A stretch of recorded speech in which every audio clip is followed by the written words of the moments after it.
The real secret of Judaism is not monotheism. The real secret of Judaism is when God came down to Mount Sinai, he came down. He came down to Mount Sinai and told us all about himself. So when he said, don't kill, don't steal, don't even covet your neighbor's donkey, he wasn't only telling you what to do, he was describing himself. You want to know about me? Can I tell you what I like, what I dislike, my loves, my hates, my preferences? I'll tell you everything. It's okay when you eat cow. When you eat pig, it bothers me. It bothers me when you're angry at each other. I need you to get along and love your fellow Jew. I need you to honor your mother. Well, you need to honor her too, but I need it more. It's my commandment. I thought of it first. So when God says honor your father and mother, he's describing himself. This is me. This is what it means to be God. So for example, he created the world in 6 days. By the end of the 6th day, he was done. So what did he do on the 7th day? Gunished. So he rested. Aha! It's Shabbos. No. God had a holy day in which he is himself. 6 days, he was creating the world. He wasn't being himself. He was involved in creation, like a carpenter. By the end of creation, God went back to being himself. That's why Shabbos is holy. So Shabbos is holy before he created the world. On Shabbos, he went back to being himself, like before creation. So it's not like if it had taken him 8 days to create the world, he would have rested on the 9th. No. He created the world according to his needs. He didn't decide what he needed after he created it. So actually, what happened at Mount Sinai, and we call it revelation. What revelation took place at Mount Sinai? God revealed himself. What does that mean? We all knew there was a God. Adam and Eve spoke to God. Noah knew there was a God. Avram spoke to God. Yitzchak. What was revealed that we didn't know before? We knew there was a God. We had no idea what he was like. We had no idea that he cared. We had no idea that it bothers him if we do certain things and pleases him greatly if you do other things. So basically, God bared his soul at Mount Sinai.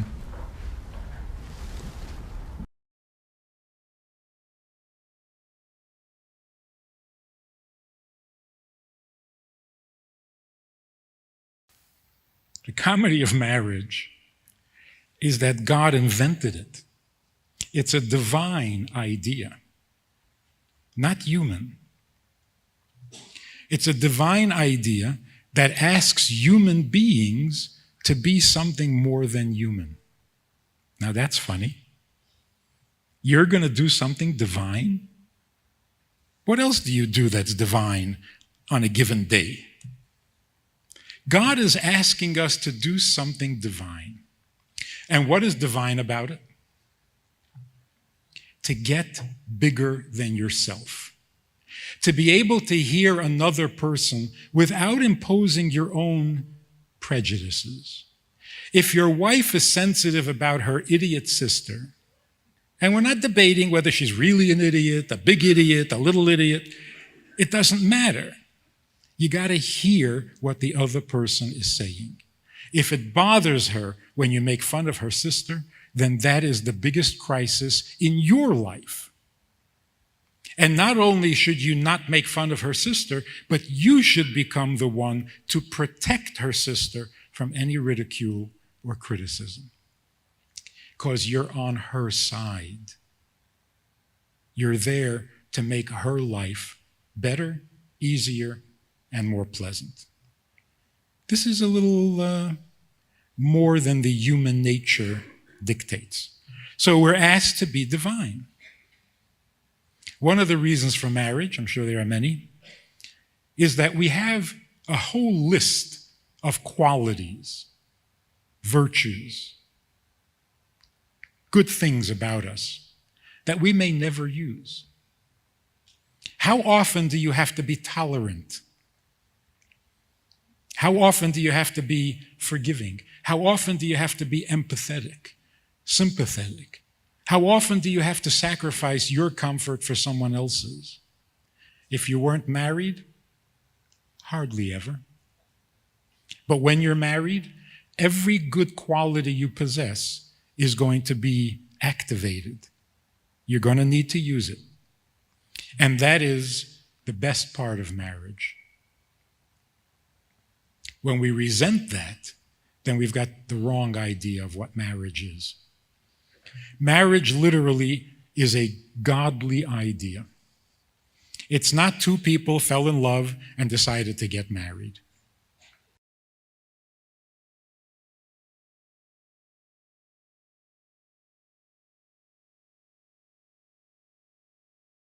What we really should be looking for is not how we're the same. We really should find what makes us unique. Because if we don't know who we are, that's not a good starting point. So if a man says to a woman, we're just friends. We're just friends. I don't even think of you as a woman. Thank you very much. Imagine somebody, a non-Jew, says to me, I'm not really comfortable with Jews. I don't like Jews. But you, I like you. I don't even think of you as a Jew. Thank you very much. If you don't think of me as a Jew, I don't know who you think is a friend of yours, because I am a Jew. In other words, if you can't love me as a Jew, then you don't love me, because I am a Jew. If you don't love me as a woman, then you don't know me. Then it's not me you're talking to, because you're a woman. So the question is not how to homogenize. The question is how to appreciate the uniqueness, the strength of each other, and to respect it. In other words, we're equal in the respect, not in the functions, the roles, the purpose, the strengths and weaknesses. On the contrary, the more we respect the uniqueness of a woman, the closer we're getting to peace in the world.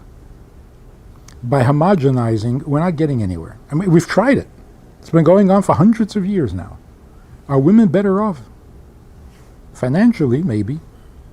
But that doesn't make them healthier women, just richer.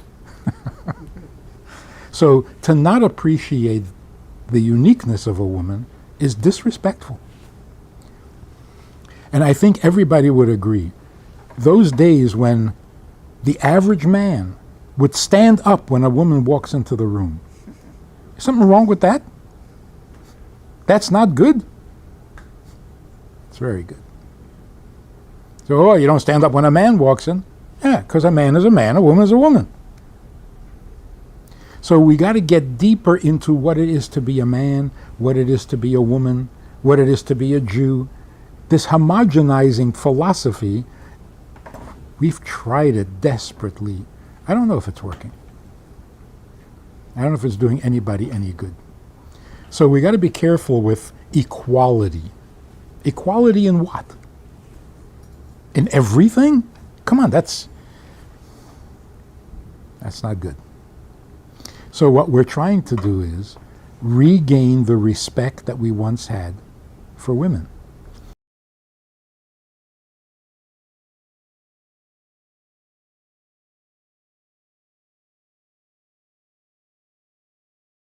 So this, I think, is an important principle. When we want to be rich, are we fighting God on this? Because we're not born rich. Well, if we're not born rich, maybe we're not supposed to be. Maybe he doesn't want us to be rich. So we're arguing with him, we're fighting with him, we're trying to twist his arm. What makes you so confident that he's going to let you be rich? And I think the best answer is, he wants you to be rich much more than you want to be. Because he made a big investment in creating this world. You didn't. You're here for a couple of years and then you're leaving. He's stuck with it. So who wants this world to succeed more? Of course, the Creator. It's his project. He wants us to be healthy. He wants us to be successful because he wants his world to work at peak performance. So you're not fighting God. It's not like you want to be rich and he doesn't want you to, and you have to outsmart him. So you trust that he will give you the blessing, not because he owes it to you, but because he's more interested in it than you are. That's called bitachon.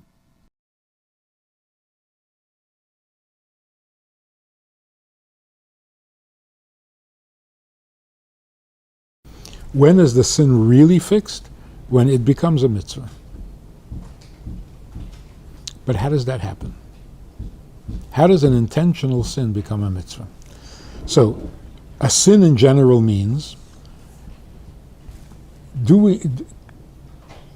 doing something that was created by God with a divine spark, but that divine spark is so deeply buried under the unholiness that you can't get to it. In the same way that Haman appeared to be so corrupt that you can't get to the godliness within Haman. And that's why a sin is called asur, forbidden. It also means unreachable, locked away. So when a person does a sin, even if he's doing it for a good reason and with good intention, his good intentions do not connect to the godliness in that act because it's simply not available. And that's true of all sins, how much more so of an intentional malicious sin. So the godliness in the sin is completely unreachable, unredeemable. And yet, when you do tshuva, the godliness that is buried in that sin is released and redeemed, and it becomes a mitzvah. So, here's how the Rebbe says it. The reason that tshuva has the power to transform an intentional sin into a mitzvah is because when you do tshuva, you are arousing the Baal HaRotzen, God himself, whose will it is that you not sin. So there's the will, and there is the one who wills. So when you commit a sin, you are violating the will. In order to fix it, you got to go deeper and higher to the one who wills, the one who wants. So when you get to the Baal HaRotzen, when you get to God himself, the part that is even higher and prior to the will that you not sin, there you can get forgiveness.